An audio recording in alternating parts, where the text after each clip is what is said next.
a very different economic relationship with China to what the US has. Well, the Chinese are coming for all of us. Okay. And the Chinese vice premier was there at the Trump inaugural. But they're coming. The Cold War has already started. You can do the maths and say, well, where did Hamas get the funding from? And you say, oh, well, they got there from Tehran.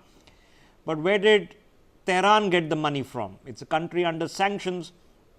Well, then you would find out that there was a large deal of monies that came in from the Chinese.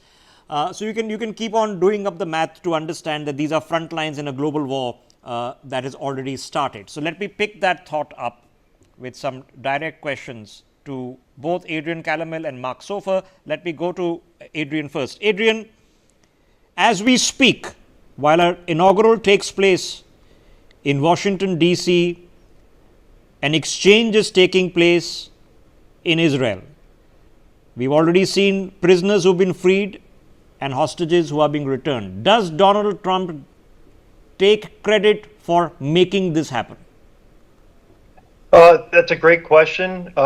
If I was Donald Trump, well, he is partially taking credit for this. If I was Donald Trump, I would probably run away from this deal. If we look at Israel's goal, I believe Israel's goal from the beginning of the war was, one, get the hostages back. Okay, get the hostages back. Number two was to make sure that Hamas can never reconstitute and start another assault like this from Gaza.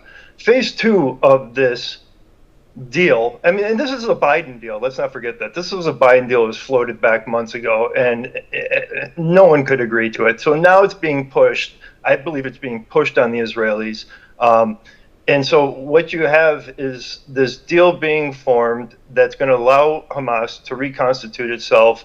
My hope is that the Trump administration, Israel, is saying this is very similar to the 2018 Doha deal that we saw Trump sign with the Taliban. And during 2018 to 2021, that disastrous withdrawal, the Taliban broke one stipulation after another stipulation.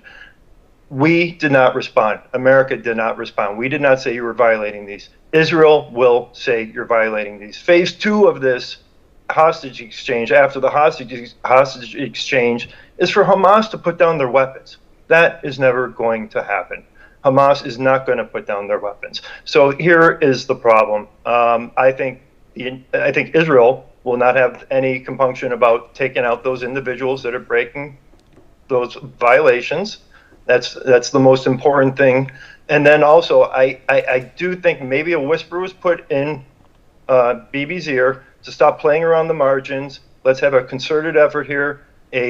Let's restore our collective deterrence, and let's focus on the real menace in the region, and that's the Islamic Republic of Iran. Because Hamas does not do this without the Islamic Republic of Iran. The fate of the hostages did not rest in Qatar's hand, did not rest in Hamas's hand. At the end of the day, it came back to the Islamic Republic of Iran. All right, hold that thought. So let me pick